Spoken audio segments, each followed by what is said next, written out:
And welcome back to the Cover 3 podcast here on CBS Sports. That's Tom Fornelli. That's Bud Elliott. I'm Chip Patterson coming to you live on youtube.com/cover3 and everywhere you get your podcasts on demand. Thanks for hanging out. Smash that subscribe, smash that like, and come and join us in the chat, a.k.a. the Cover 3 tailgate, where I love that the tailgate always gets the conversation going early. The question is, and I need to go back to audit this, how early? Like, were they in the tailgate just throwing roses on Bama's grave? Were they in the tailgate photoshopping Kalen DeBoer in Michigan colors? Because I tell you what, at 17-0, boy, we thought we had it all figured out. But no, Alabama rolls back with 24 unanswered points. In total, it ends up being a 34-7, outscoring the rest of the way. The Alabama Crimson Tide advance in the college football playoff. Here we go, real fast, right off the dome. First Alabama college football playoff win since? Not 20. I don't know when. 21 semis against Cincinnati before they went on to lose to Georgia in the championship game. So, I mean, look at them beat a P4 team. Way to go, guys. First college football playoff win against a power conference opponent since winning the national championship 5 years ago. Whoa. Lots to be able to break down. Here's what we're going to do. We're going to spend a little bit of time just talk about the game, the football of it all. We don't have that many instant reaction shows left, or we can just talk about the football. So we're going to enjoy that because this is our podcast. That's one of the things we like to do. But we are also going to do the things that we need to do for business purposes and also answer your questions, including, well, what is the line for Indiana and Alabama? What is it going to look like? What are going to be the matchup factors? A way too early preview of the Rose Bowl quarterfinal between the Hoosiers and the Crimson Tide. And then also maybe a little bit of a debrief, a post-mortem on the Oklahoma Sooners. So in a wild ride of a game, complete with, an unbelievable. Tom, I think it in so many ways it lines up where we had the disjointed nature of the game with the Oklahoma start, the Alabama comeback, like all the different ways the Sooners messed it up the rest of the way. We also had unbelievable drops and one of the best catches of the year. All in the same. This game had it all. Where do you want to start sort of unfurling this one? What's on the top of your mind? As again, we got post-game conversations going on right now. It's 11:46 p.m. Eastern time. Game just went final. Where do you want to start with this one, Tom? Go ahead, bud. You know, we all have in common with Oklahoma tonight, boys. We forgot our buttons. No turnover buttons. No buttons of any kind. Just nothing to press, y'all. All right. Go, Tom. There's the one moment in this game that I wonder if Xavier Robinson catches a ball that hits him in the hands, is this a very different outcome? Because Oklahoma was dominating the game at that point. And Mateer, and like I saw some people criticizing him for not running and taking the first down on that third down, but I'm sorry. He threw a beautiful ball downfield to a wide open receiver that hit his receiver in the hands, and he dropped it. And that would have been a first down at least, and it probably would have been a touchdown. And we're probably looking at a 24-0 Oklahoma lead. Was that the one where he evaded pressure and Robinson he rolled out to his left? Yeah, it snuck behind the defense. It was wide. Yeah. Yeah, and he drops it, and then Oklahoma muffs the punt, and then it just sets everything like immediately downhill. If Xavier Robinson catches that ball, I feel like this game goes a very different direction, but he didn't.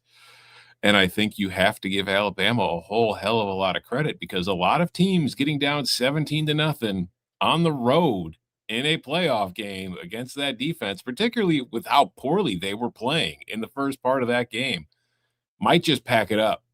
Especially coming off of how terrible they looked against Georgia. Then you throw in the way they started against this game. We've seen plenty of teams just quit and say, all right, well, we're just done here. Let's go start our offseason.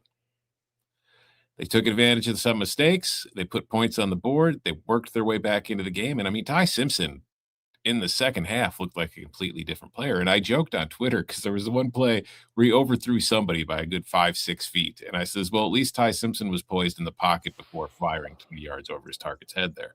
Because, I mean, in the first half, that man had happy feet. He was dancing all over the place. He was anticipating pressure that wasn't even there. He was just assuming it was going to be there and moving away from it.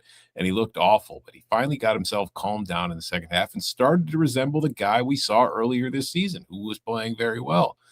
And then just defensively, Alabama's defense figured things out. They even had a semblance of a run game. Like, it wasn't a great performance from them on the ground, but they did have a 30-yard run, which was only the second time all damn season Alabama has had a 30-yard run. Let that sink in for a minute, folks. So just an incredible comeback. I think that if you're an Alabama fan, you have to feel like you completely stole one here tonight. And if you're an Oklahoma fan, I think you feel like you just got hit by a bus. You have no idea what the hell just happened. You thought 50 Cent had come and saved you, and then no, he didn't. Did you know 50 Cent, like not that he was going to come out. Did you know they were playing Many Men in the third quarter? Like, I never thought to associate that song with Oklahoma. Great song, but I think everybody's some kind of Toby Keith banger or something, maybe. I don't know. Well, everyone's got a third quarter song now, so But I think Norman, Oklahoma, though, I do think 50 Cent. Yeah. No, the joke about 50 Cent performing here is that Oklahoma was only good for one quarter. Get it? Oh, boom. Got it. 50 Cent came at the 75% mark of the game. Yeah. We got all the jokes there, but what's really sticking out to you besides apparently the turnover thing, which you're. I mean, look, this is hanging your hat on. Okay, so one team outgained the other by a significant margin, better success rate by a good margin, had a turnover on a punt play, and had a pick six. A month ago, that team was Oklahoma in Tuscaloosa. Right. Tonight, it was Bama in Norman. I mean, obviously, Bama was outgained by a lot more in Tuscaloosa, but still, those plays in a day where neither offense is great, have such great magnitude to it. Like those are just so important, and they really do, flip a game. I thought Arbuckle called a great game for OU, man. I watched that first 20 minutes or so, and I was like, he needs to be cutting a check to Gus Malzahn because they are running a really similar plan, literally down to the formations, motions, a lot of the same plays that Malzahn hit Bama with early in that game. 4 months ago now in Tallahassee. Mateer as a drop back quarterback is poor at best. He's a great runner. He's pretty good thrower off play action when he doesn't have to sit back and read the stuff. Dropping back with no play action, he doesn't really throw the ball in the middle of the field. They almost never challenge that. Bama left it wide open many times. He actually did hit it one time to, was it Burks there, I think, late? Yep. But a great throw. And I thought, honestly, because Bama had to kind of empty the clip with defensive adjustments towards the end of the first half, that Oklahoma might have something for them coming out of the second half, despite all the turnovers and just craziness that happened to them over the final 8 minutes of the first half. And it looked like they just didn't have another answer for the most part for what Alabama was doing to them defensively, which I thought was a great plan. If you're Oklahoma, I'd run that same plan back. I thought that was really nice. I mean, receivers for the most part for them made some good plays. I thought Mateer scrambling, did a great job evading pressure. I mean, I know some of it's own fault, not getting rid of the ball and but some of it's his O-line. He's got freshmen playing on there. I thought they played hard and just they're just limited in the drop back passing game. So when they get to third and long, it's kind of run around and make something happen because you're not hitting it within structure and on time very much. I liked the plan. I don't think Oklahoma did a lot of stuff wrong. You do see Mateer on the pick six. So before the play, he's doing this to the receiver, right? This little chop on the palm move. Mm-hmm. And then on the replay, they show him kind of yelling at the guy when he's on the bench saying, hey, I gave you this, right? I don't know if the receiver looks back. I don't know what that adjustment is, but chop off the route. Given that he did it before the snap and it resulted in a pick six, he was pretty emphatic, hey, dude, I gave you this, after. I'm guessing that's some kind of miscall or miss signal there. So that would be to tell the receiver to chop it off and turn, which is why he wasn't looking and Brown is able to jump it. That's my best guess. I mean, that would make sense, right? I mean, we don't have their calls, but it's some kind of. Hey, Venables has yours, bud. It's okay. We can take it. Right. Oh my gosh. I thought DeBoer and Ryan Grubb had good answers too. Yeah. Ultimately, like they early on, they were getting lit up. I thought Oklahoma had their snap count a couple times. I mean, like they were.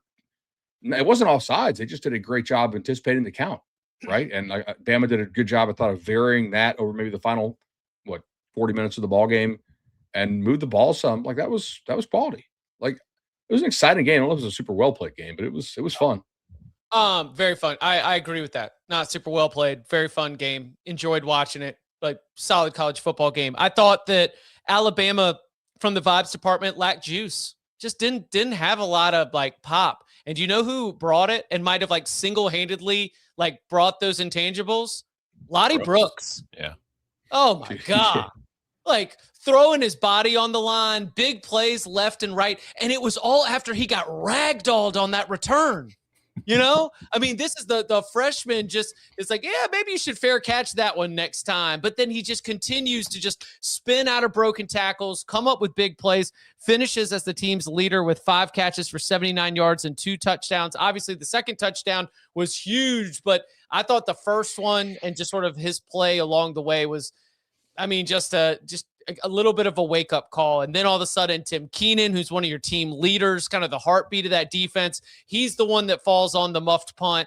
This thing started to really build in a way that I think gave Alabama some belief. You know, they needed breaks here too to be able to get their own energy back, because I don't know. Again, we're sitting here at our houses, but I don't know if y'all saw it the same way. As I was trying to take the temperature, I was like, oh God, I guess it wasn't just a 17-0 deficit.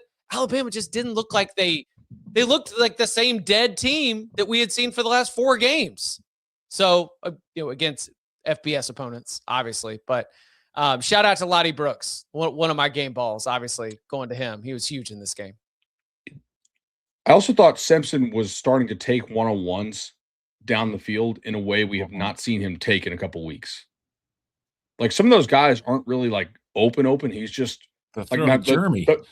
Yeah, right. Now the ball to Horton is an absolute dime. Like that's like he stepped into it, he ripped it. That was great. But some of these he was just, hey, they're overplaying our bunch sets over here. We're gonna go ahead and just throw it. Like, what's our best option?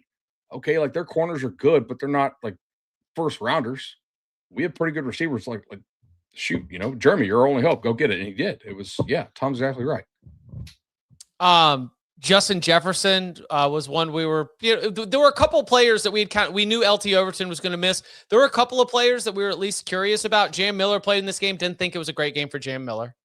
No. I mean, well, he had 11 yards on 7 carries. So what was your favorite yard? Yeah. Then and they were trying to get him going on a few of those. There was the one little like pitch to him where we're throwing Proctor and everybody else out, I think to the left side, and trying to like clear some space to get him going downhill. But yeah, the motor wasn't there. There was the one play early where they handed off to him, and it was like just like a simple counter, and he got hit behind the line of scrimmage. And the way he went down, I just kind of thought he's not feeling good at all. Like, and he continued to play for most of the rest of the game, but it was just early on. I was like, okay, because I saw before the game, like Holly Rowe was doing something about some special brace he was wearing. And I was like, it looked like what Forrest Gump wore. And I saw that in the pregame. Great I was like, for Alabama. Love the Alabama. He did. I know. I'm saying Alabama is at the forefront of funky looking braces that I just don't have a whole hell of a lot of confidence in. And when I saw him take that first hit and the way he went down, I was just kind of like, okay, he's not going to be there tonight. Jefferson played. I don't have a real grade for him. I haven't. But I thought that obviously Brown was another player who got nicked up in the SEC championship game, had one of the biggest plays of the game. So couple of those Alabama players showed up in a big way. What else? Oh, I've got an answer, but I'd love to ask a question. What else surprised you about this game? How awful Oklahoma special teams were. I was going to just say the best kicker in the country missing a 36-yarder, and after hitting a 51-yarder early, so he finishes 1 for 3 because he missed the third one late. That one was not expected. Didn't have that on my bingo card for this one. I mean, I've been calling them Crimson and Cream Iowa, and their special teams just completely abandoned them tonight. What about you, They Bud? did. I mean, that was, I mean, clearly like the punter dropping the snap is well, kind of dropping the snap, just like dropping the ball. Yeah. That was surprising for sure. I thought like the variety of Bama's run game in the second half, like they had a lot in their bag they could go to. It wasn't amazing, but like they did pop a couple, like Tom said, they got some good movement against a really good Oklahoma front. Like as the game wore on, that did surprise me because like they've been moving nobody for about a month in a run game. Like that's been real. Simpson like settling in and like not drifting back on his throws after getting popped a lot early. Like that was a bit surprising to me. I was like, oh man, I don't know if he's actually gonna settle down, but they got him settled down in the face of quite a bit of pressure. You know, they started to go a little more empty, which I think shows a lot of trust in him. You know, to handle all the different stuff. But maybe the intent there was to spread OU out and make them declare like where they're blitzing from on certain down and distance. That surprised me a little bit. What else here? I mean, where was Ryan Williams? Dropping balls. Whew. I mean, let's be real. If you're Ty Simpson, do you trust Ryan Williams? Like, if I'm looking for somebody that I need to complete a pass, is that the guy I'm looking for? Like, there was the one sack he took that I don't think he ever would have gotten to, but like I saw like, oh man, Ryan Williams is wide open down the middle. It's like, okay, so he would have dropped it if he'd made the throw. Instead, he took the sack and the clock kept running. So it was, better off that way. I mean, let's be honest about Ryan Williams, guys. He's not been good for about 2 years now. Whoa. 2 calendar years. 2 calendar. I mean, he was great in the Georgia game.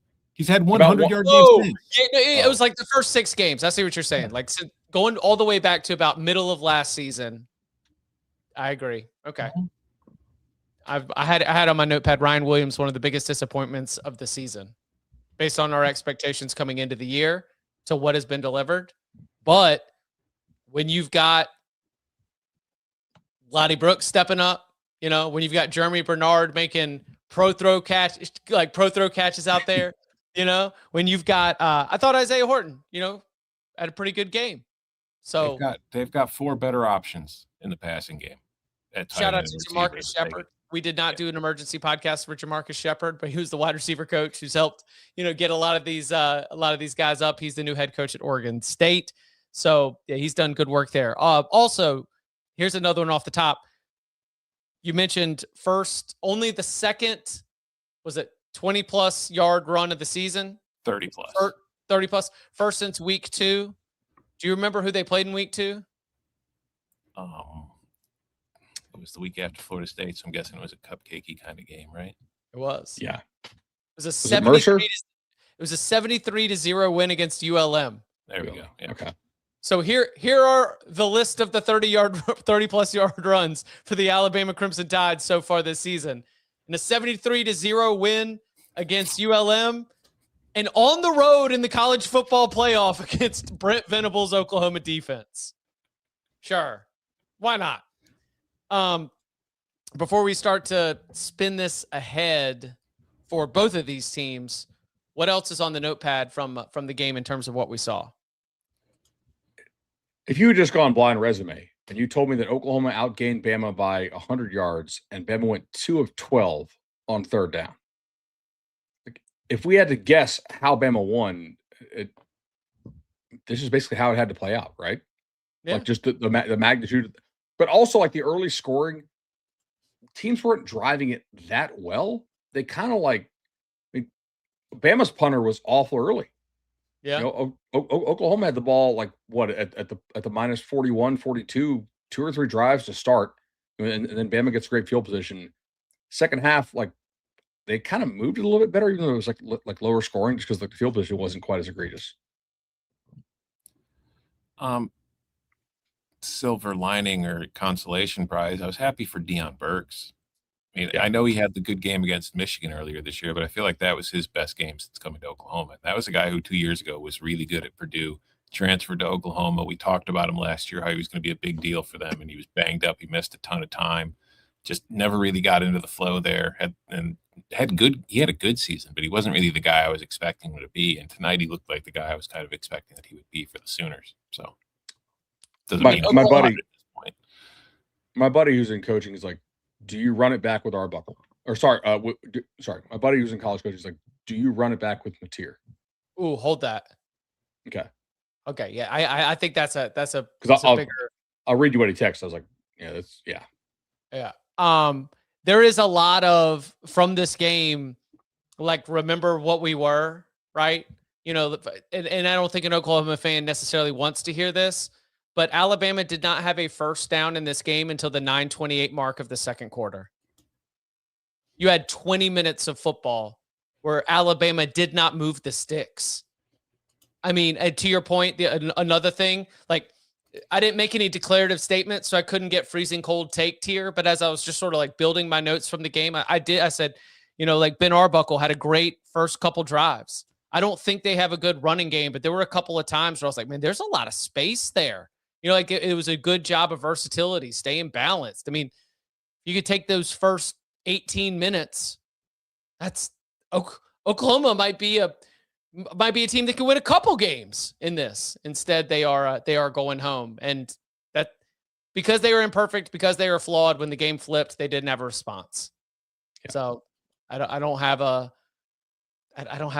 big read on Oklahoma beyond that, but it's couldn't get a hold of this game. The mistakes ended up being too costly. Couple like there was an unsportsmanlike conduct. There was a late hit. Like there were a few other breaks along the way that were a little bit tough. The silo interference. The one on Alabama? Yeah. Yeah. I was like, oh, okay. I will say that was a Big Ten crew, and it was a Big Ten crew that I've mentioned on this show a couple of times. One of them was an Illinois game. And I will just say, I was surprised that crew was working a playoff game. Was it the Illinois USC game? No, it was the Illinois Wisconsin game. It's Con Knippel's uncle is the referee. Hornets legend. Yeah, I'm just saying that crew. I've seen that crew in many a different game this year. I do watch a lot of Big Ten football, and I'm always kind of surprised by some of the calls that I see made or not made when they're calling a game. Cover 3 tailgates telling me Jake Paul just got KO'd. Jake Paul, Joshua fight results, highlights. 1,600 ceiling. Consider me stunned. Can't wait until Jake Paul's fighting PFT commenter next. Only on Netflix. Congrats on the deal, guys. Coming up on the other side, an early look ahead to Alabama, Indiana, and what's next for Oklahoma. We'll start with Bud's burning question and more next. When you need your sports news all the time, we've got breaking news to bring to you. CBS Sports HQ gives you a snapshot of all the sports that matter to you. When you need your sports in a snap, find it on CBS Sports HQ. Streaming free anywhere you are. Back here on the Cover 3 podcast. Let's go ahead and do that what's next for Oklahoma side of this, because the Sooners are headed home. Congratulations. You got back to the college football playoff. Brent Venables, in that sense, has been able to put the kind of like high watermark to what has been, 6-7, 10-win season, 6-7, 10-win season. But I think making the playoff, even in a 12-team era, gives a little bit of legitimacy there. But what next? How do they move forward? Because they still, despite all of those college football playoff appearances, have 0 college football playoff wins. And that includes also, I had forgotten this one, that they led by 17 against Georgia in the Rose Bowl and blew a 17-point lead in that game before, they got beat, not as handily in the second half and beyond. That one went to double overtime? At least single overtime, right? Yeah. I'm going to rewatch. It's been a minute. You watch a lot of football. Georgia Oklahoma Rose Bowl was a pretty good one. I'll throw that one back on. But Bud, why don't you bring us back to your friend and let's unpack this one. Has John Mateer, has he solidified himself as Oklahoma's immediate future for 2026? I mean, this is kind of a wild question to ask, given this guy was the Heisman favorite in week 2 or week 3 or whatever that week that was, because he's like, hey, like all credit to Bama, plays adjustments, talked about how awesome Oklahoma's defense is, hard to stop Simpson when he's making NFL throws out there. Because won't be easy. But man, Oklahoma at home with a 17-0 lead, Arbuckle calling a great game, and your QB just can't get you home. Can they run it back with him, really? I mean, and I guess the question is, like, what are your expectations for next year? You know, like, there's a lot of good quarterbacks in the transfer portal who can throw and can read a defense. I don't know. Maybe he's their guy. Like, they do lose some off this, you know, but like, still should be a pretty damn good team. I don't know what the situation is with like his quote unquote contract. Yeah. I can't imagine it'd be hard to get out of considering you can't have one. But just, I mean, there are guys in the portal right now I do think are better. It's just, can you get out of that and then go fire the money cannon at it again? Because that's not a cheap position. You know what I mean? So, like, I would rather have Brendan Sorsby than John Mateer. And I mean, how many quarterbacks in the currently similar styles? Yeah. But I'd rather have Sorsby. Yeah, agreed. How many quarterbacks currently in the portal win this game for Oklahoma tonight, or currently expected to enter the portal? Like, is Josh Hoover guaranteed? No. Josh Hoover's just as turnover prone as anybody. I mean, I don't know if they would win the game with Mateer. It's just, I think that over. I think Sorsby. Look, I'm not saying they have to dump him. I thought I'd bring it up that, like, you know, a guy who I know is a good coach, you know, is watching this game. He's like, oh, I like, this guy's missing so much stuff. But honestly, Sorsby's the only one in the portal that I really feel. Yeah, I don't like. I would rather especially when you consider the institutional knowledge, the fact that he was there, the fact that the relationship with Arbuckle. The one that I was going to pull, not for shock value, but just to prove a point on how I would rather run it back, is like I wouldn't kick him to the curb for DJ Lagway. No, not like you saw like more signs that Lagway is going to progress. I think Ryan in the chat has the correct answer. What? Just take that money and invest it in your offensive line instead. See, I think they're going to be good there. I mean, you played. They have recruited well. Freshmen. Yeah, it can't be worse. Like those guys are going to get better, I would assume. But I'm with you. I was going through looking at the roster going into this, and I was like, damn, you know what? Well, I mean, obviously Mateer and Burks, but it's not a transfer heavy roster. No, it is a roster that has been built with some pretty good recruiting. This is year 4 of Brent Venables. I think the talent on the roster says that they've got a pretty decent operation going. Player development, obviously, is the other part of this, and getting the job done by the time when you get to game time. But they played one of the toughest schedules in the country. They won 10 games. They made the college football playoff, and they had limitations. They've got areas where they need to improve, no doubt. But I would, for the record, if we're just throwing it down, I would run it back for Mateer versus telling him to kick rocks and then having to go fire the money cannon at 20, 25, 26 prices on the players that are in the portal of that caliber. Yeah, we don't know what he's making, so yeah, that's fair. Does Sam Levitt win this game? Maybe. Yeah, I think so. Sam's going to make mistakes too. That's the thing. There's no quarterback in the portal. I mean, there's a lot of big names in the portal. John Mateer was a big name in the portal just a year ago. They all have flaws. Yeah. What else about the sort of Oklahoma? Do you think that Oklahoma can walk away from this agreeing with the sentiment or the notion that this has been a successful season, that you can feel proud about this? Absolutely. Yeah. Hell yeah. 10-3 getting to the playoff. Sure, it sucks blowing a 17-0 lead at home in a playoff game, but overall, especially with like the teams that you played, the teams that you were able to beat during the regular season, I mean, yeah, you got blown out by Texas. That sucks. You blow a 17-0 lead to Alabama. That sucks. Like, the losses sucked. Yeah. But on lose the whole, home to Ole Miss too. Yeah. Like, but it's an Ole Miss team that lost one game and is in the playoff. Yeah. But it's just, considering where we were a year ago, if you're Oklahoma, and what you got and what you were hoping for this year, and looking at that schedule, getting to the playoff, man, it sucks the way it ended, but you can't not be happy with the year. I mean, what was your preseason win total? 7? Mhm. Like, what if things had not gone well? Like you're either firing Venables and having to start over, right? Now I think they've got a decent thing going there, or you're like going into next season with a ton of pressure on the guy. Like now it's like, all right, you feel like you've done a really good job. I don't know if Brent Venables will ever be that far away from the hot seat. No, not when you're offense. I feel like any coach, when your offense is that inconsistent and looks that ugly at times, you're always going to be on the hot seat, because fans do forgive you when you make the scoreboard go bling bling.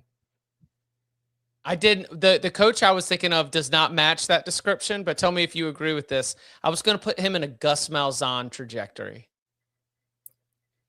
Did Gus do 8 years? Gus was there a long time, but like Brent's an OU guy, right? Or well, kind of. You know, He's a I know Kansas he's State guy. Kansas State guy, but he was there a long time under Bob. Mhm. You know, Because I was just remembering Gus was always 1 year away from the hot seat, right? And then he'd Yeah. win, and then he'd get off, and then he'd like win, and then he'd get off, and it was always just kind of a, every other year we'd be talking about, oh, he's got to win now. Now he's got to win. I do think those guys play with like great heart. They're really tough. I think there's some culture stuff that maybe Gus's Auburn teams didn't consistently have year to year, as far as like how hard you play. I saw KJ Henry popped off on Twitter. They showed the clip of him. I forgot which player he was laying into, but he was just laying into. And KJ Henry retweeted the video. He said, "That man scared me into being a good football player. I'll ride for him forever." That's awesome. And by the way, KJ Henry, right, bud, was like a 5-star prospect, right? Yeah. Yeah, KJ Henry admitting like I had all of the talent, but I needed Brent Venables to get my head on straight so that I could be the player that I could possibly be. So I think, for the record, I think Brent Venables is a good football coach. There were reasons to doubt him. He was being pegged and pigeonholed as a lifelong coordinator. He got an unbelievable opportunity in unique circumstances when Oklahoma had to hire a coach and it wasn't planning to have to hire a coach. After 4 years, with what he's delivered, has it been disjointed? Yes, but I do think the path ahead shows good positive signs coming off of this season. No doubt. Real blue chip ratio game Coming up. Is the Rose Bowl a safety issue, Bud Elliott? It might be. Do we not have enough? We might need the best. Do we not have enough blue chips for the Indiana Hoosiers? There's too many. We lost the blue chip ratio team tonight. Mm-hmm. So Indiana will play the number 1 seed Indiana Hoosiers, the juggernauts of college football, the bluest of blue bloods.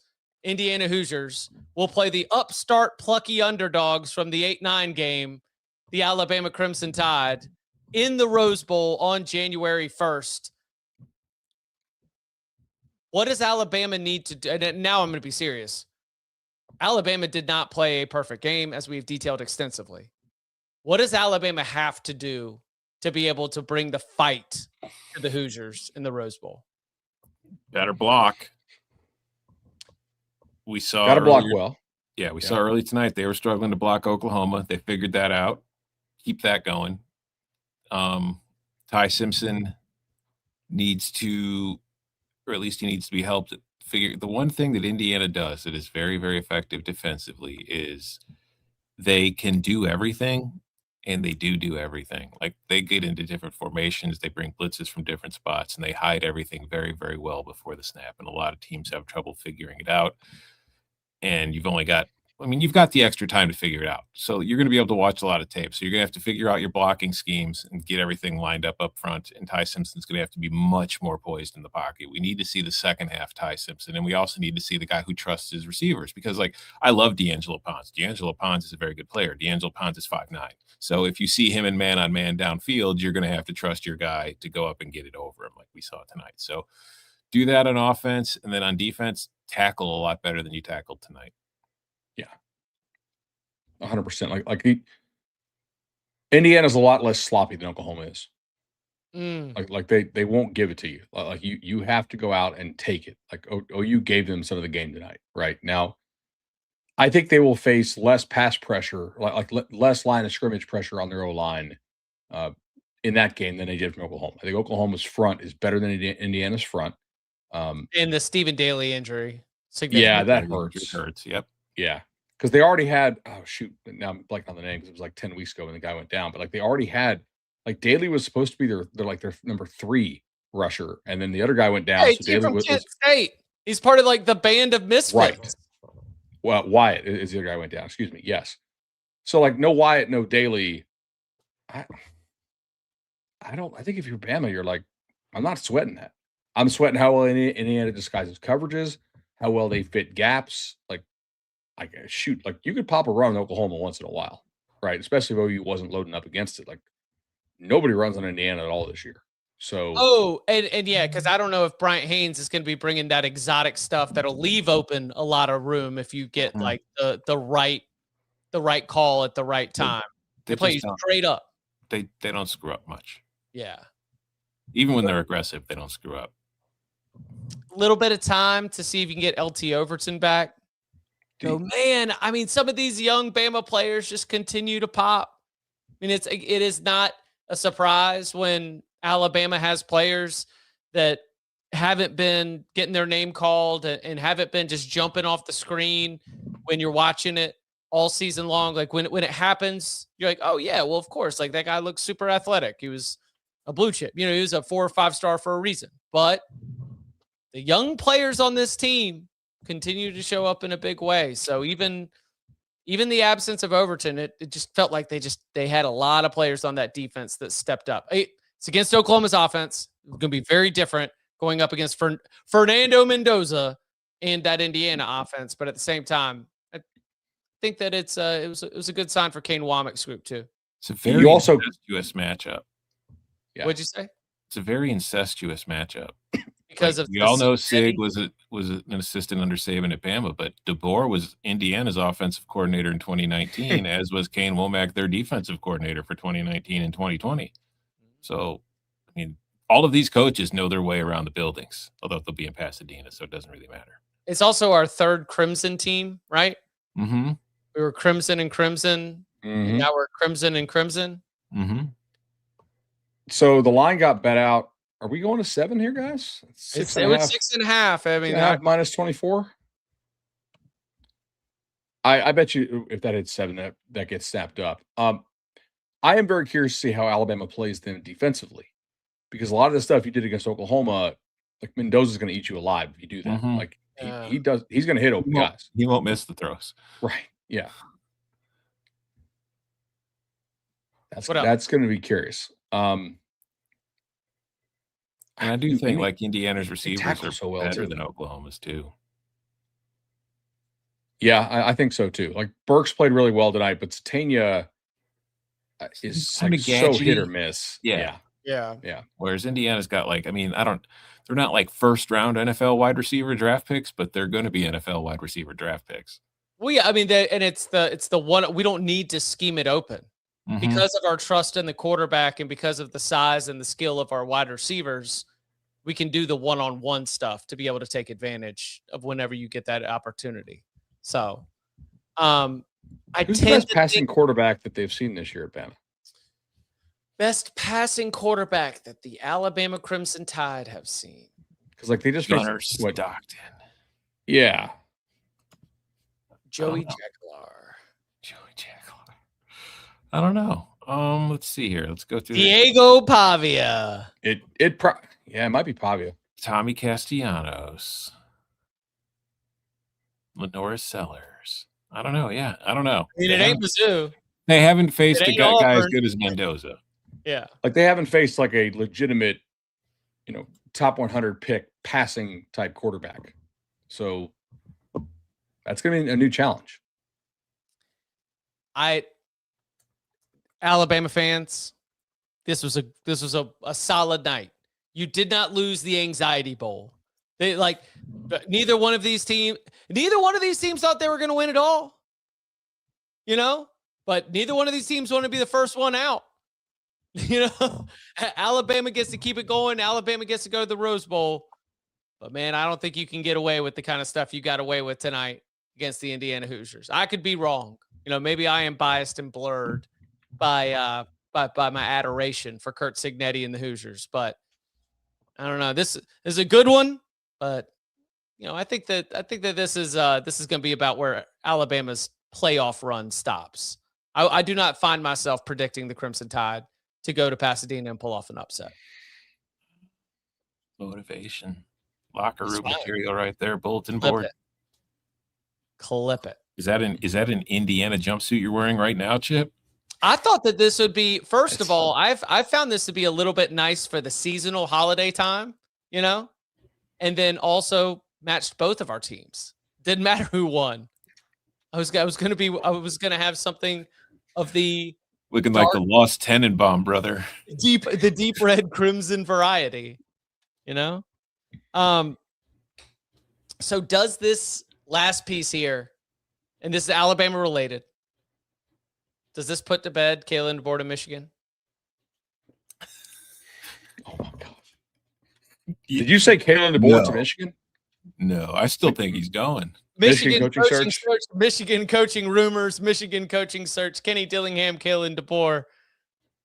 I would argue that Alabama's ability to come back from that 17-0 deficit and overcome the adversity only makes Kanell DeBoer a more attractive option to those in charge of the Michigan coaching search. The program's in trouble. Do you know what? The Michigan athletic department is in a 17-0 deficit right now. They need a man who can lead them out of this mess. And Kanell DeBoer has just told us that he can be the man to lead them out of this mess. Mm-hmm. Leaders and best. Okay. Mm-hmm. That is what Kanell DeBoer is all about. I mean, it was wild just to freeze time when everybody in the college football universe was ready to bury Alabama and just pack Kanell DeBoer's bags for Ann Arbor. And no, that is not. That's the way college football coaching searches go sometimes, by the way. The sliding door stuff is wild. But This one's sorry, Michigan. I don't think you're getting Kanell DeBoer. And it really might have come down to the fact that John Mateer gave the chop sign and his wide receiver didn't chop off the route. And now you're moving on. So, Kanell DeBoer said all the right things to Alabama fans. He released the statement. But most importantly, his team didn't quit, which means he had them dialed in. So that was at the beginning, I wasn't sure if they were dialed in, but they found it and obviously got themselves a victory. Yes, Bud? Well, Logan Biggs in the chat says that he will bet Bama minus 21 for 500 large. So, we can't engage in that kind of activity, of course, on Cover 3. Maybe if we do find someone to match that, we can get a finder's fee, since we pointed it out. Well, Logan will point out that Indiana hasn't played anybody this year. You can kind of tell the people that only watch SC Network. Yeah. Look, guys, expand your. First of all, thanks for finding our show, Logan. Like that is like you're branching out. This is great. They haven't played anybody? Who have they played? No, they beat the best team in the country. Nobody I can remember. That was a long time ago. It's like, shoot. We need to. Who's the best team they beat? Ohio State. Ohio State. God, guys, they didn't beat the. Add a neutral site.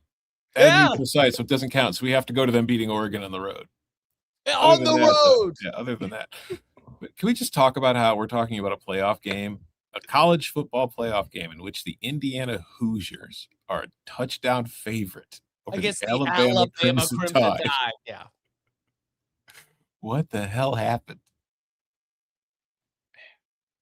They're really good. Yeah, they're really good. It at the end of the day, going out there and playing still matters. Mm-hmm. They play.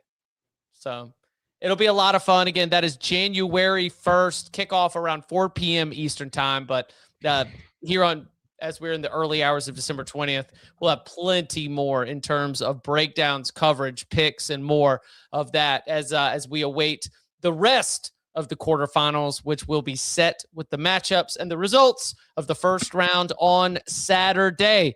And that is where you will find us next at the conclusion of Oregon and James Madison Saturday night around 11:30 p.m. Eastern time, right here at youtube.com/cover3 for recaps of all of the college football playoff first round action, early quarterfinal previews, and more.